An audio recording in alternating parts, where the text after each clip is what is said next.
కార్తీక మాసం చివరి సోమవారాన్ని పురస్కరించుకొని నల్గొండ జిల్లా కేంద్రంలోని వివేకానంద నగర్లో గల సీతారామాంజనేయ దేవాలయంలో కమిటీ సభ్యులు రామలింగేశ్వర స్వామికి ప్రత్యేక పూజా కార్యక్రమాలు నిర్వహించారు. శివలింగానికి భక్తులు తెల్లవారుజాము నుండే అధిక సంఖ్యలో పాల్గొని అభిషేకాలు నిర్వహించారు. కార్తీక మాసం చివరి సోమవారాన్ని పురస్కరించుకొని నల్గొండ జిల్లా కేంద్రంలోని వివేకానంద నగర్లో గల సీతారామాంజనేయ దేవాలయంలో కమిటీ సభ్యులు రామలింగేశ్వర స్వామికి ప్రత్యేక పూజా కార్యక్రమాలు నిర్వహించారు. శివలింగానికి భక్తులు తెల్లవారుజాము నుండి అధిక సంఖ్యలో పాల్గొని అభిషేకాలు నిర్వహించారు. సాయంత్రం మహిళలు పెద్ద ఎత్తున దేవాలయం మొత్తం దీపాలు వెలిగిస్తూ దీపోత్సవ కార్యక్రమాన్ని నిర్వహించారు. కార్తీక మాసం నెల రోజులు మహిళలు పెద్ద ఎత్తున పాల్గొని కార్యక్రమాలు విజయవంతం చేసేందుకు దేవాలయ కమిటీ అధ్యక్షులు విద్యాసాగర్ మహిళలకు కృతజ్ఞతలు తెలియజేశారు. దేవాలయంలో జరిగే కార్యక్రమాలకు సహకరిస్తున్న దాతలకు అభినందనలు తెలిపారు. ఈ కార్యక్రమంలో కమిటీ సభ్యులు భక్తులు అధిక సంఖ్యలో పాల్గొన్నారు.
निवेदनांतर्गत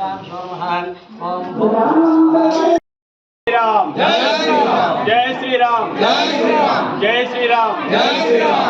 శ్రీరామ్ శ్రీరామచంద్ర భగవానికి శ్రీరామచంద్ర భగవానికి 11 సంవత్సరాలు అవుతుంది. ప్రతి సంవత్సరం లాగానే ఈ సంవత్సరం కూడా కార్తీక మహోత్సవాన్ని అంగరంగ వైభవంగా నిర్వహించాము. ఈ సంవత్సరంలో 11 సంవత్సరాలు పూర్తయిన సందర్భంగా బ్రహ్మోత్సవాలకు కూడా నిర్వహించాను. మా చైర్మన్ గారైనటువంటి విద్యాసాగర్ ఆధ్వర్యంలో మరియు మా యొక్క కార్యకర్తల ఆధ్వర్యంలో ఈ కార్తీక మహోత్సవాన్ని అద్భుతంగా చేయడం జరిగింది. ధన్యవాదాలు. కార్తీక మాసంలో చివరి సోమవారం ఈరోజు మన శ్రీ రామలింగేశ్వర స్వామి వారికి అన్నాభిషేకం చేశాం. ఉదయం సాయంత్రం దీపాలంకరణ మహోత్సవము అత్యద్భుతంగా అధిక సంఖ్యలో మహిళలు హాజరయ్యి ఈ కార్యక్రమాన్ని విజయవంతం చేశారు. నెల రోజుల నుంచి కూడా మహిళలు అధిక సంఖ్యలో హాజరై వస్తున్నారు. వాళ్ళకి ధన్యవాదాలు తెలియజేస్తున్నాము. ఇక్కడ మొన్ననే బ్రహ్మోత్సవాలు అయింది. ఈ కార్తీక మాసం మొత్తం కూడా చాలామంది భక్తులు వస్తున్నారు. ఇదే విధంగా ఎప్పుడు కూడా గుడికి ఇదే విధంగా రావాలని కూడా మేము కోరుతున్నాము. Thank you.